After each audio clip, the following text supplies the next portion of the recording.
ജയിലുകളിൽ വന്ന പുതിയ മാറ്റത്തെക്കുറിച്ച് നിങ്ങൾ അറിഞ്ഞാണോ എന്ന് വിചാരിക്കുന്നു. അതായത് ജയിലുകളിലുള്ള ജീവപര്യന്തം തടവുകാർ, അത് മാത്രമല്ല അവിടെയുള്ള രാഷ്ട്രീയ തടവുകാർ, ഇവർക്കെല്ലാം തന്നെ അവിടെ ചെയ്യുന്ന ജോലിക്ക് ഒരു പ്രതിദിന കൂലിയുണ്ട്. അപ്പോൾ ആ പ്രതിദിന കൂലി 10% നമ്മുടെ സർക്കാർ വർദ്ധിപ്പിച്ചിരിക്കുകയാണ് കേട്ടോ. അതായത് നമ്മുടെ കേരളം ഇപ്പോൾ കടുത്ത സാമ്പത്തിക പ്രതിസന്ധിയിൽ നിൽക്കുന്ന സമയത്താണ് ഈ ഒരു വർധനവ് ഉണ്ടാക്കിയിരിക്കുന്നത്, ഓർക്കണം.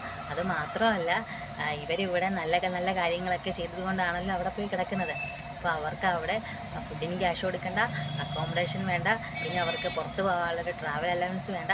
അപ്പോൾ ഇതെല്ലാം കഴിഞ്ഞിട്ടാണ് ഇവർക്ക് ഡെയിലി ഉള്ള ഒരു ശമ്പളം കയ്യിൽ കിട്ടുന്നത്. ഇവിടെ സാധാരണക്കാരൻ ജോലിക്ക് പോകുമ്പോൾ അവന് ഫുഡ്, അക്കോമഡേഷൻ, ട്രാവൽ അലവൻസ് ഇതെല്ലാം കഴിഞ്ഞിട്ടാണ് നമ്മുടെ കയ്യിൽ കാശുള്ളത്. അപ്പോൾ അങ്ങനെ നോക്കുമ്പോൾ അവരുടെ ജീവിതം അവിടെ സേഫ് തന്നെയാണ്. കാരണം എന്ന് വെച്ചാൽ ഇവിടെ നിന്ന് നല്ല കാര്യങ്ങളൊക്കെ ചെയ്തിട്ട് അവിടെ പോയിട്ട് അവിടെ നിന്ന് ആഴ്ചയിലൊരിക്കൽ ചിക്കനും മീനും ഒക്കെ ആയിട്ട് അവിടെ സുഖിച്ച് കഴിയാണ് കേട്ടോ. പക്ഷേ ഇതിൽ വേറൊരു കാര്യമാണ്.